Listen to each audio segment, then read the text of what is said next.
Hello students, कैसे हैं आप लोग। इस बार हम दूसरी वीडियो में एक नए टॉपिक के साथ आपके सामने आए हैं और हमें आशा ही नहीं पूरा विश्वास है कि पिछले वीडियोस जो हमारे प्रोफेसर्स ने आप लोगों को दिए उससे आप लोगों को काफ़ी लाभ हुआ होगा और आप लोग लॉकडाउन की इस स्थिति में अपने घर पर स्वस्थ होंगे, प्रसन्न होंगे और अपनी पढ़ाई में पूरे मनोयोग से लगे होंगे। आज का जो टॉपिक है कैरेक्टरिस्टिक्स ऑफ टीचिंग टास्क, शिक्षण कार्य की विशेषताएं। ये आपका न केवल पाठ्यक्रम को कवर करता है बल्कि टेट और सीटेट की तैयारी में ये आपको काम आएगा। बहुत इंपॉर्टेंट टॉपिक है टीचिंग पेडागोगी। शिक्षण क्या है, शिक्षण की अवधारणा क्या है, इस पर हमने पिछली वीडियो में आपसे डिस्कस किया था। शिक्षण का दार्शनिक परिप्रेक्ष्य में क्या अर्थ होता है, शिक्षण का मनोवैज्ञानिक परिप्रेक्ष्य में क्या अर्थ होता है, इन सारी बिंदुओं पर हमने आपको ब्रीफ किया था। आज हम शिक्षण कार्य की विशेषताओं पर आपसे डिस्कस करेंगे। जैसा कि पिछली बार बताया गया था, अगर उसी को हम आगे ले आए उसी क्रम में, तो शिक्षण अनेक क्रियाओं का समन्वय होता है। शिक्षण में कई क्रियाएं एक साथ इंटीग्रेटेड रूप में आती हैं और वे सभी एक दूसरे से इंटरलिंक्ड होती हैं। जैसे विषयों का प्रस्तुतिकरण, प्रेजेंटेशन ऑफ टॉपिक, क्लियरिफिकेशन, स्पष्टीकरण, आस्किंग क्वेश्चन, प्रश्न पूछना, अभिप्रेरित करना। शिक्षक द्वारा शिक्षार्थियों को पाठ की ओर ध्यान ले जाना और पाठ के साथ शिक्षण प्रक्रिया में पार्टिसिपेट करने के लिए उन्हें अभिप्रेरित करना, ये भी शिक्षण का एक महत्वपूर्ण कार्य है। आफ्टर दैट सारे प्रोसेस का मूल्यांकन करना, इवैल्यूएशन। यह शिक्षण कार्य के अनेक फैक्टर हैं जो एक दूसरे से इंटरलिंक्ड हैं। इनका आपस में एक दूसरे से संबंध है और किसी एक को आप अलग रूप में नहीं देख सकते हैं। अगर शिक्षक विषय का प्रस्तुतिकरण कर रहा है तो आप उसे प्रश्न पूछने से अलग नहीं देख सकते हैं। प्रस्तुतिकरण कर रहा है तो निश्चित रूप से वह प्रश्न पूछेगा। अगर शिक्षक शिक्षण प्रक्रिया में शिक्षार्थियों का ध्यान विषय की ओर ले जाने के लिए उन्हें अभिप्रेरित कर रहा है तो ये भी विषय के प्रस्तुतिकरण से कहीं न कहीं किसी न किसी स्तर पर अंतर संबंधित है, इंटरलिंक्ड है। ये शिक्षण का एक महत्वपूर्ण विशेषता होती है। दूसरी विशेषता होती है, बहुत ही महत्वपूर्ण विशेषता है, ये आपको क्लियर होना चाहिए कि शिक्षण का जो ध्येय होता है, जो मेन उद्देश्य होता है, वह होता है शिक्षार्थियों में अर्थात लर्नर में बिहेवियरल चेंज लाना, व्यवहारिक परिवर्तन। यह व्यवहारिक परिवर्तन क्या है? उदाहरण के लिए, यदि शिक्षक ने यातायात के नियम का टॉपिक पढ़ाया, द रूल्स ऑफ ट्रैफिक, तो उसका बिहेवियरल परिवर्तन यह होगा कि कल तक इस पाठ के पढ़ने के पूर्व जो विद्यार्थी यातायात के नियम को नहीं जानता था, इस पाठ को पढ़ने के पश्चात आफ्टर स्टडीइंग दिस लेसन वह यातायात के नियम को जानने लगेगा और न केवल जानेगा बल्कि उन नियमों का अवबोध भी करेगा। केवल अवबोध ही नहीं करेगा बल्कि उसका अनुप्रयोग भी करेगा। क्रियात्मक लेवल पर उसने जो पाठ को पढ़ा है उसका वह प्रैक्टिकल लाइफ में उसका उपयोग भी करेगा। कल तक जो विद्यार्थी यातायात के नियम का पाठ पढ़ने के पहले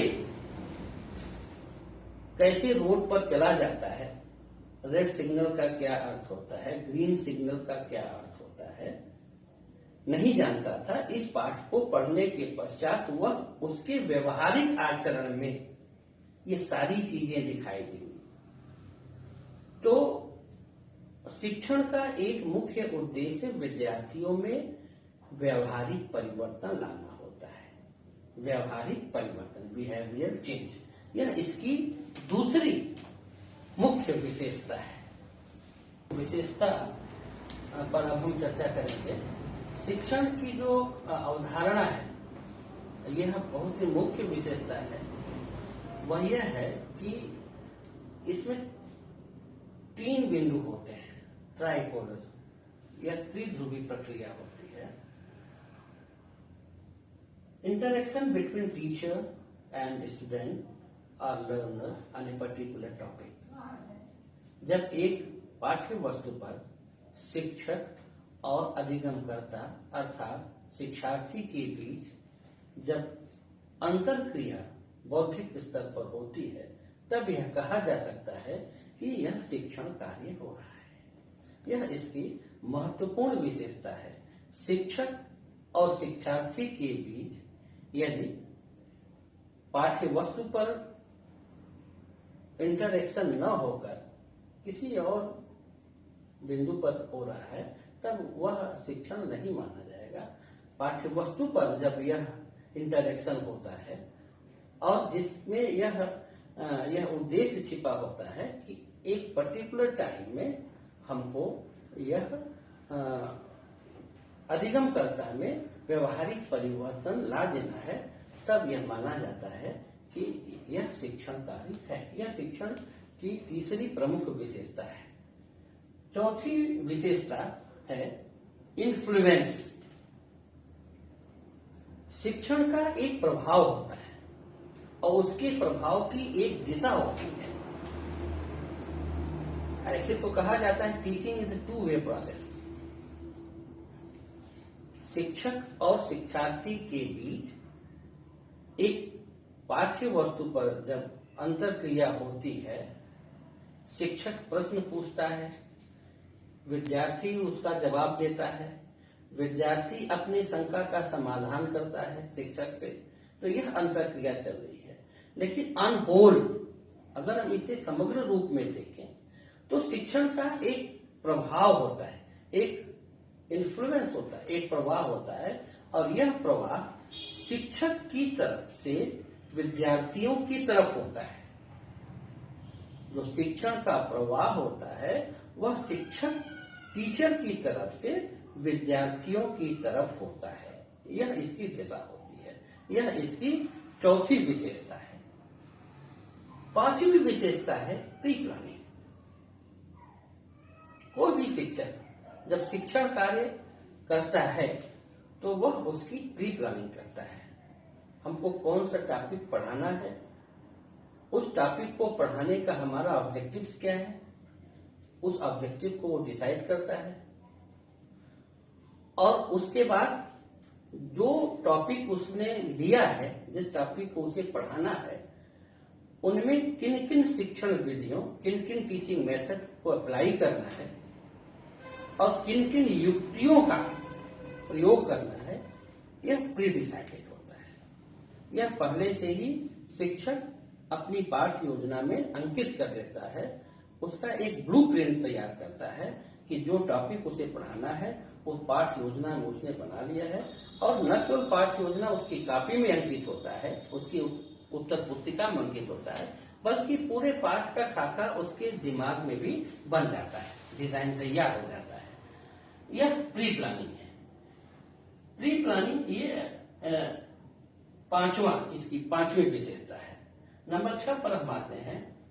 शिक्षण इंटेंशनल होता है, आशय मूलक होता है। शिक्षण इंटेंशनल होता है। हर शिक्षण के पीछे इंटेंशन होता है। इंटेंशन किस चीज का होता है? अधिगम प्राप्त कराने का इंटेंशन होता है। अगर हम कोई भी टॉपिक, चाहे हिंदी हो, चाहे अंग्रेजी हो, विज्ञान हो, मैथमेटिक्स हो, अगर हम कोई भी टॉपिक एक लेते हैं तो उसमें इंटेंशन यह होता है कि हमारी पाठ्य योजना, हमारी लेसन प्लानिंग ये है और इस टॉपिक को हमको 40 मिनट में पढ़ाना है और इस टॉपिक को पढ़ाने के पश्चात विद्यार्थी इस चीज से परिचित हो जाएंगे। मान लीजिए हमने विज्ञान का न्यूटन लॉ लिया, तो न्यूटन लॉ का जो इंटेंशन ये है कि विद्यार्थी, लर्नर, अधिगम करता न्यूटन लॉ के नियमों को जान सकेंगे, उनका अवबोध कर सकेंगे और व्यवहारिक जीवन में उनके प्रयोग को देख सकेंगे, समझ सकेंगे, उन पर चर्चा कर सकेंगे। ये इंटेंशन छिपा होता है। लेकिन यहाँ पर एक चीज आपको समझनी है कि यह अधिगम विद्यार्थी को शिक्षण के दौरान हो ही जाए, यह जरूरी नहीं है। अधिगम विद्यार्थी उस पाठ को सीख ही ले, यह जरूरी नहीं है, लेकिन इंटेंशन अधिगम कराने का ही होता है। यह इसकी छठी विशेषता है। नंबर 7 पर है शिक्षण, टीचिंग का जो मुख्य आधार है वह है वर्बल बिहेवियर, वाचिक व्यवहार। शिक्षक को कम्युनिकेशन स्किल में, वर्बल बिहेवियर में पारंगत होना चाहिए, मास्टर होना चाहिए, निपुण होना चाहिए, क्योंकि जब तक वर्बल बिहेवियर में वह निपुण नहीं होगा तब तक शिक्षण पर वह अच्छा प्रभाव नहीं छोड़ पाएगा। इसीलिए यह माना जाता है कि शिक्षक को भाषा संबंधी अभिक्षमता में निपुण, पारंगत होना जरूरी है। इससे शिक्षण की उत्कृष्टता बढ़ती है। ये नंबर 7 है। नंबर 8, 8वीं विशेषता, यह भी बहुत ही महत्वपूर्ण है। शिक्षण में तार्किक विचारों एवं युक्तियों की आवश्यकता होती है। This is most important point, यहां समझना आपको बहुत जरूरी है। तार्किक विचार एवं युक्तियों की आवश्यकता होती है। आपने प्री प्लानिंग कर ली कि हमको क्लास में ये टॉपिक इस मेथड से पढ़ाना है, आपने अनुमान के आधार पर वो प्री प्लानिंग की है। आपने जो प्लानिंग किया है एक अनुमान के आधार पर, आपने इमेजिन किया है कि हमको इस टॉपिक को ऐसे पढ़ाना है। लेकिन जब आप क्लास में जाएंगे तो क्लास में आपको किस तरह के प्रश्न आपसे पूछे जाएंगे विद्यार्थियों की तरफ से, तब वहां पर आपको युक्ति संगत व्यवहार करना है, आपको तार्किक विचारों का सहारा लेना है। इसलिए शिक्षण वही सफल माना जाता है जब अध्यापक तार्किक विचारों एवं युक्तियों का कक्षा में अपने आवश्यकता के अनुरूप उनका प्रयोग करता है। यह है नंबर 8। नंबर 9 नंबर, शिक्षण कार्य के 3 स्टेजेस होते हैं। This is the most important. 3 stages of teaching. Number 1, pre active stage of teaching, शिक्षण की पूर्व क्रिया अवस्था। Number 2, inter active stage of teaching, शिक्षण की अंतर क्रिया अवस्था। और number 4, post active stage of teaching, शिक्षण की पश्च क्रिया अवस्था। 3 होता है। इसकी चर्चा हम अगले वीडियो में करेंगे। शिक्षण की पूर्व क्रिया अवस्था में, जैसा कि नाम से ही है कि शिक्षण करने के पूर्व शिक्षण के लिए अध्यापक जो भी कार्य करता है वह शिक्षण की पूर्व क्रिया अवस्था मानी जाती है। इस तरह के प्रश्न आपके टेट या सीटेट के एग्जाम में भी पूछे जा सकते हैं। जैसे पाठ्य योजना बनाना शिक्षण की किस क्रिया अवस्था से संबंधित है, तो पाठ्य योजना बनाना शिक्षण की पूर्व क्रिया अवस्था से संबंधित है।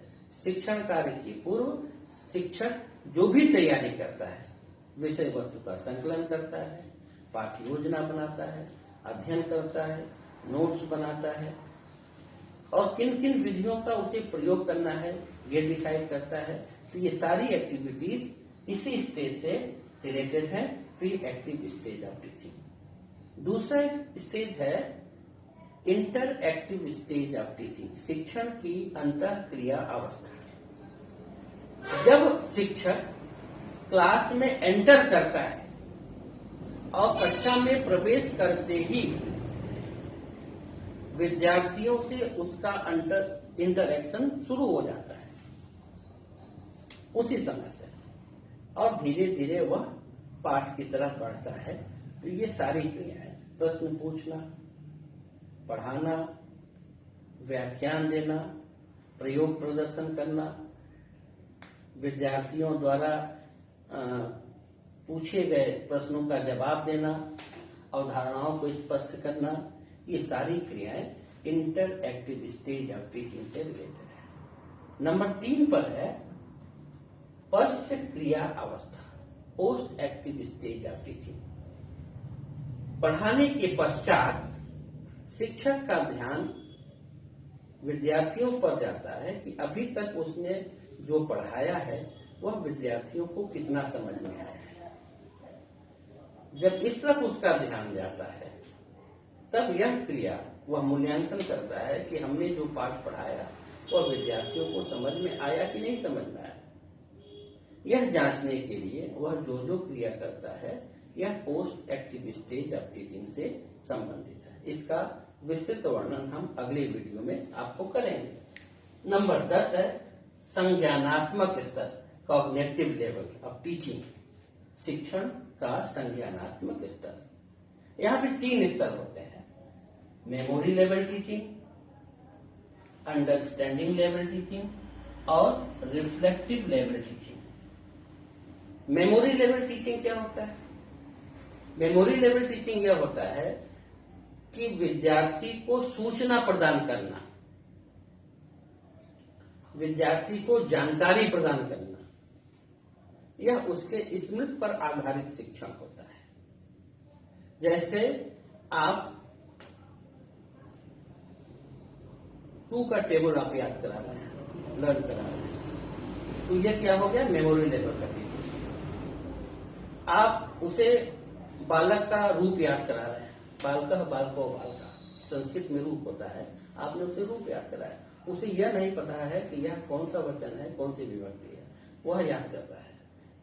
तो यह मेमोरी लेवल का टीचिंग हो गया। अंडरस्टैंडिंग क्या हुआ? अंडरस्टैंडिंग यह हुआ कि बालक या विद्यार्थी एक तथ्य को दूसरे तथ्य से संबंधित करने तथा उनके आपसी अंतर संबंधों को समझाने के प्रति एक विशेष आग्रह होता है। जैसे 2 1 जा 2, 2 2 जा 4, 2 3 जा 6।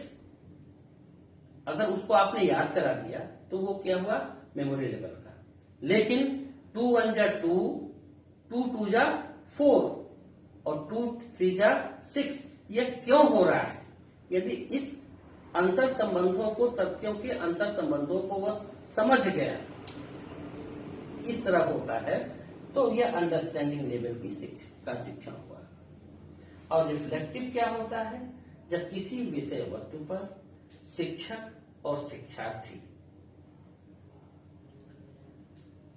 एक साथ सोचते हैं, एक बिंदु पर सहभागी होते हैं और सोचते हैं, और एक आलोचनात्मक परिप्रेक्ष्य में समस्या को पहचानते हैं और उसका हल प्राप्त करते हैं, तब यहां पर हुआ रिफ्लेक्टिव लेवल टीचिंग। यह विद्यार्थियों के मौलिक विचार सामने आते हैं, विद्यार्थियों का मौलिक विचार सामने आता है। जैसे मान लीजिए एक विद्यार्थी, अलग अलग सामाजिक पृष्ठभूमि के कई विद्यार्थी हैं, उसमें आपने एक विद्यार्थी को दिया कि आप अभी तक अगर आपने कहीं मेला घूमा है तो मेले के बारे में आप कुछ लिखिए। तो वह अपने सामाजिक पृष्ठभूमि, अपने पारिवारिक पृष्ठभूमि या उसकी जो अंडरस्टैंडिंग रहेगी उसके मौलिक विचार से उस मेले के बारे में जो भी विचार सामने आएगा, वह रिफ्लेक्शन जो होगा, वह जो लिखेगा, वह रिफ्लेक्टिव लेवल का टीचिंग होगा। और इसका अलग अलग परिप्रेक्ष्य में इसका शिक्षण होता है। जैसे मान लीजिए अगर विज्ञान में देखें, जीव विज्ञान में देखें, हमको याद कराया जाता है कि रक्त का रंग लाल होता है,